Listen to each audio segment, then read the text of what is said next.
241 भाजपा। अब जरा इस नंबर को एनालाइज कीजिए आप। जो अभी खबर दी है देवेंद्र ने, फिर आपको बता दें चंद्रबाबू नायडू से नरेंद्र मोदी ने बात की है, गृह मंत्री अमित शाह ने भी बात की है, उनको उनकी जीत की बधाई दी है। अब वो चीफ मिनिस्टर बनेंगे। इसके अलावा उन्होंने 16 सांसद उनकी पार्टी के जीत करके आए, तो एनडीए की बड़ी जीत जो है शपथ ग्रहण समारोह में भी जाएंगे सर जी, उनके शपथ ग्रहण में भी सब जाएंगे, शपथ ग्रहण में भी जाएंगे, बिल्कुल सही बात है। तो आंध्र प्रदेश में एनडीए को बड़ी कामयाबी, चंद्रबाबू नायडू की पार्टी की जबरदस्त जीत आंध्र प्रदेश के अंदर हुई है। तो ये और नरेंद्र मोदी ने उनसे थोड़ी देर पहले बात की। और इस अलायंस में एनडीए में जो मैं आपको बता रहा था, बीजेपी के बाद सबसे ज्यादा सीटें लाने वाले चंद्रबाबू नायडू ही हैं, और उनके बाद नंबर आता है नीतीश कुमार का। नीतीश कुमार ने बिहार के अंदर बीजेपी से बेहतर परफॉर्म किया है, इसकी भी कल्पना भी कोई नहीं कर रहा था। लेकिन देखिए इस वक्त की हकीकत तो यही दिखाई दे रही है। 297 पे एनडीए का मार्क टिका हुआ और भारतीय जनता पार्टी 241-42 सीटों पर दिखाई दे रही है, यानी 30 सीटें दूर उस मेजॉरिटी मार्क से, जो कि शायद डन डील मान लिया गया था, लेकिन वो नहीं हुआ। चंद्रबाबू नायडू तक बधाई संदेश पहुंच गया रजत जी। अब देखिए 1962 के बाद पहली बार एक व्यक्ति तीसरी बार प्रधानमंत्री बनेगा, ये भी काफी बड़ी डेवलपमेंट है। और अजय जी, विश्व में भी ऐसे बहुत कम उदाहरण है जहाँ को तीसरी बार लगातार बना हो। कोरोना के बाद जो भी चुनाव में गया, विश्व भर में चुनाव हारा, यूक्रेन युद्ध के बाद, जो मंदी के बाद, तो ये सब भी देखना पड़ेगा कि एक नेगेटिव लाइन से शुरू करा था ना, तो ये जीत उसलिए भी बड़ी है जहाँ तक भी पहुंची है, एक्सपेक्टेशन से भले ही। हाँ, लेकिन देखिए मोटी बात क्या है कि नरेंद्र मोदी पीछे रह जाएं, ये कोई एक्सपेक्ट नहीं करता। अब वो 10 सीट से पीछे रह जाएं, 20 से पीछे रह जाएं, 30 से पीछे रह जाएं, ये बात चुभेगी। सही बात है। ये सारी बातें जो है, ये दिल को समझाने के लिए ख्याल अच्छा है, क्योंकि कोई भी शायद बीजेपी में एक्सपेक्ट नहीं कर रहा था, या उनके सपोर्टर्स में, कि इस तरह का रिजल्ट आएगा।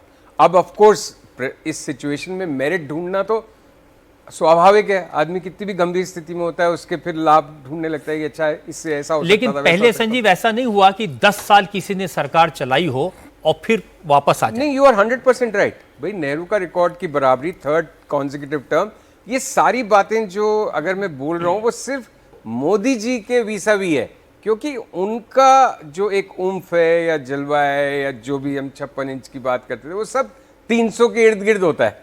तो उससे एडजस्ट होने में 2-4 दिन का वक्त लगेगा, उसके बाद थिंग्स विल बी नॉर्मल। एक नॉर्मल सरकार चल रही होगी कोalition की, ठीक है। नहीं, सरकार तो जैसी चल रही होगी, पार्टी के अंदर बहुत सारी जबानें क्या आजाद हो जाएंगी। वो तब तक सॉल्व नहीं हो सकता ना जब तक ये ना दिखे कि नरेंद्र मोदी की लोकप्रियता में कोई कमी आ रही है। बीजेपी को आज भी मालूम है, बीजेपी के हर एक कैंडिडेट को मालूम है कि आप चुनाव में जाते हैं तो उसी चेहरे के सहारे। ये जो सांसद जीत के आ रहे हैं, अगर इनका सर्वे करा लिया जाए तो उसमें से 2.25 यही कहेंगे कि हम तो अपना कुछ नहीं था, मोदी जी के चलते जीत रहे हैं।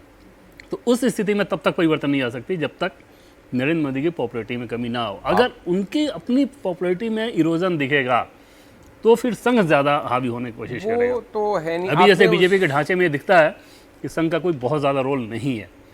जैसे आपकी लोकप्रियता स्वाभाविक तौर पे, अगर आप लोकप्रिय नहीं रहे पहले जैसे, फिर आपको फैसले लेने की आज़ादी वैसी नहीं होगी। अभी तो पार्टी पूरा भरोसा करती है ना कि ये जो कह रहे हैं वो सही है। संघ के लिहाज से भी अगर आप देखें तो संघ में जो इस समय लीडर हैं, नरेंद्र मोदी भी तो संघ से आए हैं और उनसे ज़्यादा वरिष्ठ हैं, उनसे ज़्यादा सीनियर हैं। संघ में भी उनका काम का अनुभव इन सब लोगों से ज़्यादा है। तो ये चीज़ें मुझे लगता है ये एक पुराने ज़माने की बातें हैं, ये परंपरागत तरीका है देखने का।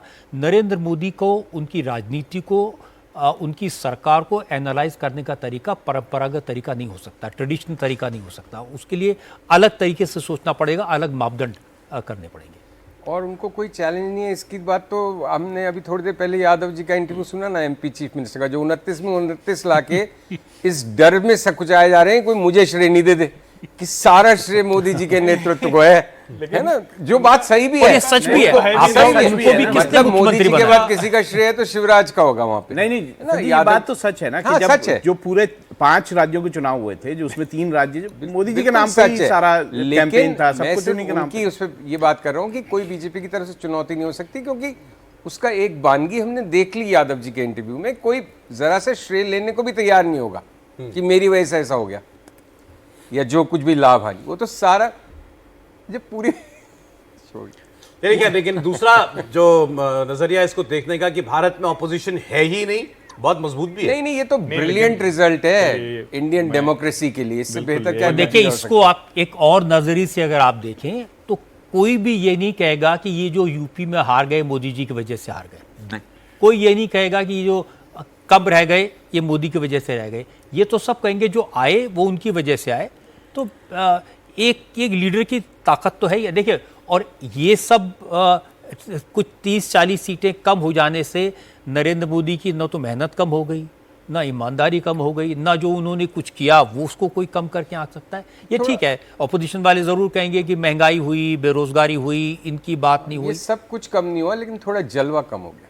हाँ, ये होता है बिल्कुल स्वाभाविक बात है। फुल मेजोरिटी की गवर्नमेंट नहीं हुई तो जलवा कम होगा, लेकिन एक चीज तो और है ना, जिन ऑड्स पे ये रिजल्ट आया है जरा उसकी भी हमें चर्चा करनी चाहिए। जिन ऑड्स की मैं जब बात कर रहा हूँ तो आप आज सोचिए, देश में लोकतंत्र खत्म हो गया है, संविधान खतरे में है, कितने तरह के झूठ फैलाए गए। और इसमें तो कहीं कोई बहस नहीं है ना कि उस झूठ फैलाने में देश के भीतर जो राजनीतिक दल थे वो, देश के बाहर से जो एजेंसीज थी वो, और उसमें ये सिर्फ इतना भर नहीं था कि आप कोई ऐसी बातें फैला रहे हैं जिसको हम नैरेटिव के तौर पर पॉलिटिकल रैली में या मंच पर बोलते हैं। आप देश की इकोनॉमी को उसको कमजोर करने की कोशिश करते हैं, आप देश के उद्यमियों को निशाने पर लेने की कोशिश करते हैं, और इसमें आपको हिचक नहीं होती। उसके बावजूद ये मैंडेट आया है। मैं ये कह रहा हूं कि इस पर भी बात करनी चाहिए। तो डेमोक्रेसी तो हमारी डेंजर में नहीं, बड़ी शानदार है। उद्यमी कानून कायदे की नियमों की धज्जी ओढ़े हैं, उनको कोई बात भी नहीं करे। इसमें क्या देश को खतरा है? कोई देश किसी उद्यमी या उद्यमियों के साथ थोड़ी एसोसिएटेड है सिर्फ। ये देश भारत बहुत विराट और महान देश है और बहुत पुरातन देश है। एक बात मुझे बताएं, इस पर हम लोग सब सहमत हैं सुबह से, क्योंकि इस पर चर्चा कर रहे हैं कि ये आरक्षण छीन लेंगे, नरेंद्र मोदी को 400 सीट आ गई। ये विपक्ष का ऐसा हथियार था जो लगता है काम कर गया। ये तो हम सब लोग ये कह रहे हैं, लेकिन हम सारा इस नंबर का सारा श्रेय उस एक बात को नहीं दे सकते। उसकी वजह से हुआ, लेकिन ये विपक्ष का सबसे बड़ा मुद्दा था। राहुल गांधी ने पूरे कैंपेन में एक ये बात कही। मैं केवल इतना कह रहा हूं कि आज आपको बताऊं मुझे क्या लगता है सबसे बड़ा मुद्दा। आप अपनी बात मैं सिर्फ ये कह रहा हूं सर, राहुल गांधी जेब में संविधान की एक गुटका लेकर के हर जगह रैली में जाते थे, शुरुआत से अंत तक उन्होंने इसी बात को दोहराया। क्या ये झूठ नहीं था सरासर? ये बात पलट के ये बात हर कोई कहता है मोदी ने ये बोला, ये कहा ये झूठ था, ये कहा ये राहुल गांधी का पूरा कैंपेन जिस एक चीज पर था वो शुरुआत से अंत तक झूठ थी। ये अस्त्र किसने दिया उसके हाथ?